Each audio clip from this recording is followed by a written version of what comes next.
तर नमस्कार मित्रांनो, तुमचं स्वागत आहे ॲन्सिसच्या पहिल्या सिरीजमध्ये. तर आज आपण ॲन्सिसच्या पहिल्या सिरीजमध्ये बघूया, एक प्रॉब्लेम सॉल्व करूया. आपला प्रॉब्लेम आहे वन डे डिझाईन एलिमेंट. हा टेन्साईल फोर्समध्ये आपण सॉल्व करणार आहे. तर चला सॉल्व करूया.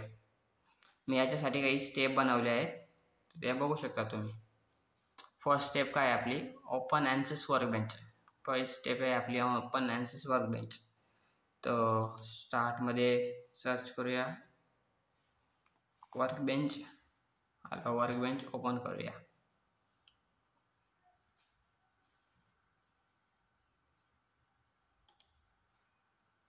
ॲन्सिस वर्कबेंच ओपन होते.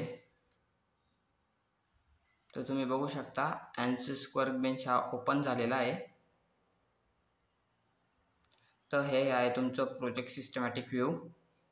हे आहे तुमचं ॲनालिसिस पॅरामीटर. टूल बॉक्स म्हणू शकता आपण याला. इथे तुम्हाला भरपूर टाईपचे टूल दिलेले आहेत. तर आपण आपली स्टेप वाईज सॉल्व करूया प्रॉब्लेम. सेकंड स्टेप काय आहे आपली, to select the static structural from analysis system. आता इथं आपण स्टॅटिक स्ट्रक्चरल घेऊया. तर हे बघा तुमचं स्टॅटिक स्ट्रक्चर. तर याला क्लिक करूया आणि इथे येऊन ड्रॅग करूया. चालू ओपन. सेकंड स्टेप कंप्लीट झाली. Third step, engineering data and check the whether structure steel added or not. तर म्हणजे याचा अर्थ आहे की मटेरियल ॲड झाला आहे का नाही ते बघूया. Double click on engineering data. तर तुम्ही इथं बघू शकता स्ट्रक्चरल स्टील हा ऑलरेडी ॲड आहे. हा ॲडच असतो. तर इथं त्याचे Poisson ratio, young modulus, bulk modulus, density याच्या सगळ्या व्हॅल्यू दिलेल्या आहेत. तो आपल्याला मटेरियल ॲड करण्याची काहीच गरज नाही आहे. तर आपण इथनं इंजिनिअरिंग डाटा हे क्लोज करूया. हे क्लोज केल्यानंतर थर्ड स्टेप कंप्लीट झाली. फोर्थ स्टेप काय आपली, click on geometry and open design modular. जॉमेट्रीवर राईट क्लिक करूया. न्यू डिझाईन जॉमेट्री किंवा new design modular geometry open करूया.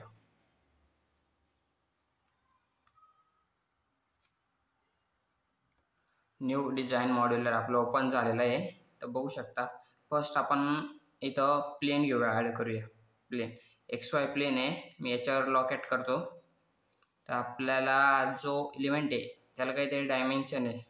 तर आपण first of all unit set करून घेऊया. इथं युनिट, आपली युनिट आहे मिलीमीटरमध्ये. Click millimetre. ते झाल्यानंतर आपण स्केच करूया. आपण 1D डायमेन्शन आहे आपला. एक रॉड आहे तर त्याला काहीतरी लेंथ आहे, लेंथ देऊया. हे बघा लाईनच्या वरती एच येत आहे म्हणजे हॉरिझॉन्टल. व्ही आला आणि व्हर्टिकल. तर आपला 1D एलिमेंट हिचा हॉरिझॉन्टल आहे, तो हॉरिझॉन्टल करूया. ते झाल्यानंतर आता याला काहीतरी डायमेन्शन आहे तर डायमेन्शन देऊया. तर क्लिक ऑन डायमेन्शन. तर इथं बघू शकता जनरल, व्हर्टिकल भरपूर काही आहेत. पण आपल्याला क्लिक करायचं जनरलवर. जनरलवर क्लिक केल्यानंतर तो इथं आहे, सिलेक्ट करूया आपली डायग्राम. आणि त्याला वरती त्याचे प्रोजेक्शन येत आहे बघा. त्याचे प्रोजेक्शन आपण वरती ड्रॅग करू शकतो. ते प्रोजेक्शन वरती ड्रॅग केलं बघा. इथे H1 दिसतंय. आता आपली H1ची लेंथ देऊया. आपल्या प्रॉब्लेममध्ये H1ची लेंथ आहे 500 mm. तर आपण इथं H1वर डबल क्लिक करूया आणि इथं देऊया 500 mm. फक्त 500 लिहायची गरज आहे. 500 झाला. आता आपली जी डायग्राम आहे ती व्ह्यूच्या बाहेर गेली आहे. तर त्याला आणण्याकरिता इथं आहे बघा हा बटन, झूम. F7 बटनवर क्लिक करूया. आली आपली डायग्राम. आता तेही झालं. आता आपली स्टेप काय बघूया. डिझाईन मॉड्युलर झालं, क्रिएट स्केच झालं. आता काय आहे, 6वी स्टेप आहे, convert sketch into the line body. त्याच्यात जाऊया. हे झाल्यानंतर कन्सेप्टवर क्लिक करूया. कन्सेप्टवर बघा line from the sketch click करूया. आता इथं लाईन आहे पण 0 बॉडी 0 0 पार्ट्स आणि 0 बॉडी आहेत. आपला CAE सॉफ्टवेअर हा पार्ट्स आणि बॉडी समजतो, तो स्केच समजत नाही. मग या स्केचला आपण पहिले पार्टमध्ये कन्वर्ट करूया.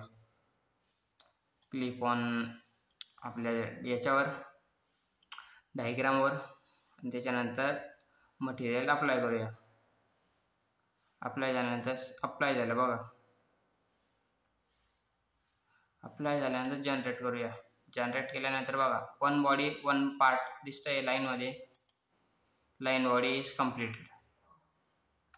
Sketch into. पण आपला हा क्रॉस. आता नेक्स्ट स्टेप काय आहे आपली 7वी step, create a circular cross section. आता सर्क्युलर क्रॉस सेक्शन करायचं आहे आपल्याला. क्लिक करूया, गो टू कन्सेप्ट. आता खाली जाऊया क्रॉस सेक्शन. इथं pre define cross section already दिलेले आहेत जे आपण यूज करतो इंडस्ट्रियलमध्ये. तर आपल्याला इथं सर्क्युलर द्यायचं आहे. आता आपला सर्क्युलर आला. तर आपल्या सर्क्युलरची डायमेन्शन किती आहे बघूया. डायमीटर, तर आपला डायमीटर आहे 50 mm. तर इथं विचारला काय आहे R याने रेडियस. तर आपण इथं पुट करूया 25 mm. आता हे सुद्धा आपल्या व्ह्यूच्या बाहेर गेलं आहे. तर वापस आपण इथं एक व्ह्यू आहे, हे व्ह्यू सुद्धा करू शकता. लोकेटेड फेस या F7 zoom it, zoom fit. आपल्या कीबोर्डवरनं F7 प्रेस करू शकतो.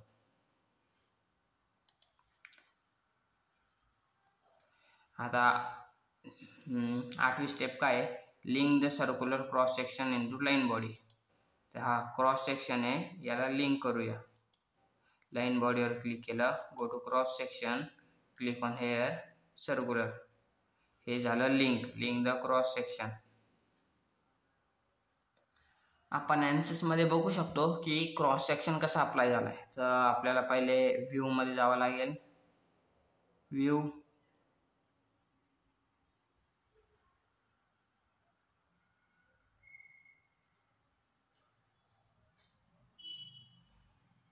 व्ह्यूमधनं आल्यानंतर आपण क्रॉस सेक्शन हा सॉलिडवर क्लिक करूया.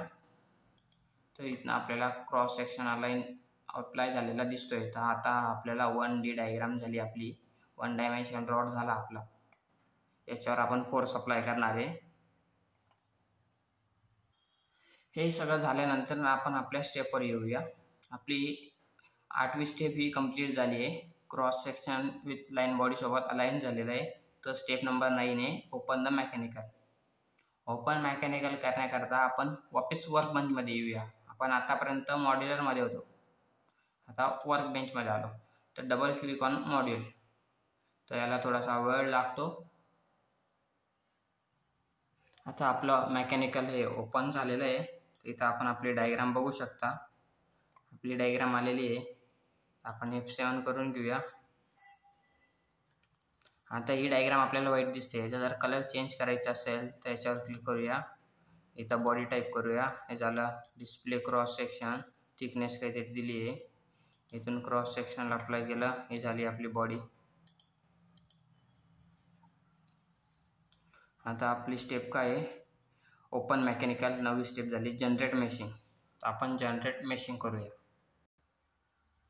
तर आता आपली 9वी स्टेप आहे जनरेट मेश करायची. तर आपण मेश करूया. तर आता इथं तुम्हाला मेश दिसतंय, त्याच्यावर मेशवर राईट क्लिक करूया आणि इथे तुम्हाला दिसतंय जनरेट मेश.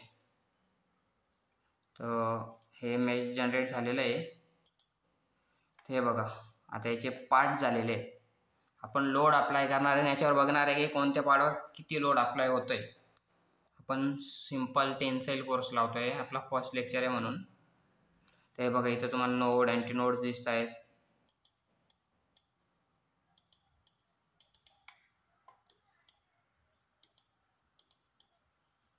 हे बघा, याचे स्पेअर पार्ट केले मी, nodes anti nodes.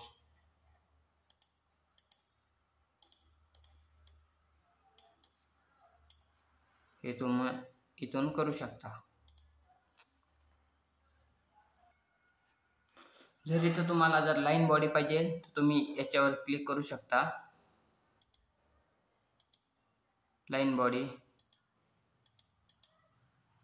Node anti node.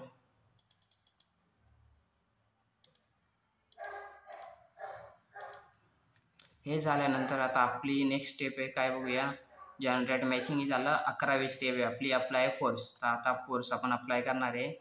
आपण आपल्या मॉड्युलरमध्ये जाणार आहे मेकॅनिकलमध्ये. Right click on a static structure, go to insert and here the many parameters we added, but we add the force to click on force. पण मला या पॉइंटवर force apply करायचा आहे. तर मी पहिले याच्यावर क्लिक करेल.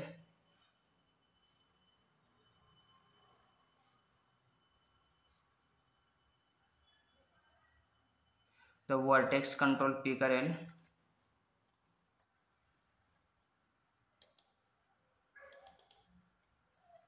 तो मी पॉइंट सिलेक्ट केला आहे कुठे मला लोड अप्लाय करायचा आहे. मी अप्लाय बटनवर क्लिक करतोय. तर ह्या इथं फोर्स अप्लाय होणार आहे. आता फोर्स 0 न्यूटन आहे. तर आता इथं आपण वेक्टर चेंज करूया. फोर्स कोणत्या वेक्टरने लागणार आहे. आता आपण कंपोनंट घेऊया याने XY डायरेक्शनने. तर आता आपण फोर्स अप्लाय करूया. तर फोर्स किती बघूया प्रॉब्लेममध्ये. आपला फोर्स आहे XY डायरेक्शनमध्ये. X डायरेक्शनमध्ये 1 lakh Newton. तर फोर्स अप्लाय करूया 1 लाख न्यूटन. तो डिझाईन मॉड्युलरमध्ये जाऊया, स्टॅटिकमध्ये जाऊया आणि एक्स कंपोनंट इथं आपण टाकूया 1 लाख न्यूटन.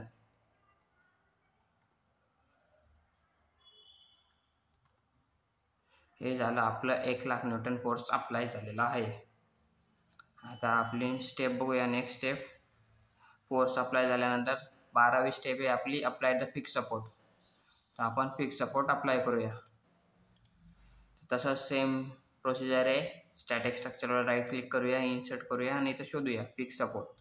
आता फिक्स सपोर्ट शोधायचं आहे. तिथं आपण वर्टेक्सवर क्लिक करूया आणि आपला फिक्स सपोर्टवर क्लिक करूया आणि इथं फिक्स सपोर्ट अप्लाय करूया. हे झालं फिक्स सपोर्ट. फिक्स सपोर्ट नंतर आहे आपली define the output. Next step आहे आपली 13वी डिफाइन द आउटपुट. आता ते करूया. आपली 13वी स्टेप आहे डिफाइन आउटपुट. तर ते करूया. आता इथं गेलो की click on right click on solution, go to insert. आता इथं डिफॉर्मेशन ॲड करूया. त्या डिफॉर्मेशनमध्ये टोटल डिफॉर्मेशन केलं आपण म्हणजे टोटल डिफॉर्म झालेलं पूर्ण दिसेल आपल्याला. हे आपण डायरेक्शनल डिफॉर्मेशनसुद्धा करू शकतो. म्हणजे डायरेक्शनल डिफॉर्मेशन याने आपल्याला बघू शकता की कोणत्या डायरेक्शनमध्ये आपण फोर्स लावतोय तेही बघू शकतो. लावलेला फोर्स X डायरेक्शनमध्ये, Y जेही काही असेल ते. तर ते झाल्यानंतर इथं राईट क्लिक करून सोल्युशनवर जाऊया. इथं जाऊया बीम टूल. तर बीम टूलवर क्लिक केल्यानंतर बीम टूल आलं. बीम टूलवर प्लस करूया. आता इथं बघू शकता direct stress, minimum combine stress आणि मॅक्सिमम कंबाईन स्ट्रेसेस दिसत आहेत. तर डायरेक्ट स्ट्रेस याने आपला एक्झॅक्ट स्ट्रेस असतो. मिनिमम आणि मॅक्सिमम हे आपले बेंडिंग स्ट्रेस आहेत. याने हा आहे मिनिमम याने कंप्रेशन स्ट्रेसेस आणि मॅक्सिमम याने टेन्साईल स्ट्रेसेस. हे स्ट्रेसेस आहे. आता आपण नेक्स्ट अप्लाय करूया. इथून आपण बघू शकता की कोणता कसा लोड आहे डायरेक्ट बिटवीन. आता आपण नेक्स्ट स्टेपकडे जाऊया. तर आपण बघू शकता आता आपली नेक्स्ट स्टेपकडे जाऊया आपण. जी आपली हे डिफाईन आउटपुट ही झालं. आता सॉल्व करूया. 14वी स्टेप आहे. तर आता इथं बघू शकता इथं होममध्ये जर आलो तर सॉल्व पण दिलेलं आहे ऑलरेडी. आणि जर ते नाही दिसत असतील तर राईट क्लिक ऑन सोल्युशन, तर इथं सॉल्व करू शकतो. तर आता आपण सॉल्ववर क्लिक करूया. तर सॉल्ववर क्लिक केल्यानंतर रेडी होत आहे सॉल्व.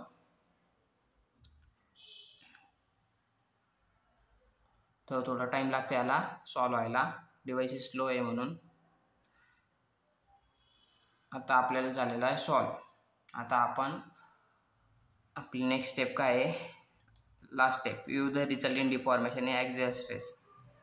आता आपण आपले डिफॉर्मेशन बघूया सॉल्व झाल्यानंतर.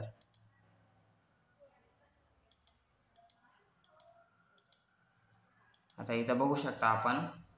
आता मी इथं जाऊन डिस्प्लेवर जाऊन क्रॉस सेक्शनल अप्लाय करतो.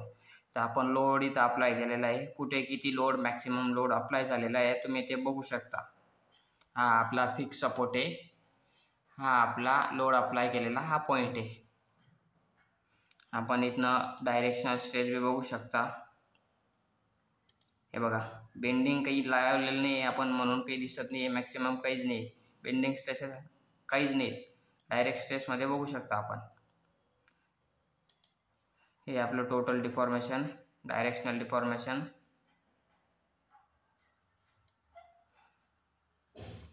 तर इथं आपला प्रॉब्लेम झालेला आहे सॉल्व. इथं आपण फोर्स अप्लाय केलेले आहेत, आपल्याला व्हॅल्यू भेटले आहेत इथनं. तर thank you guys to watching this video.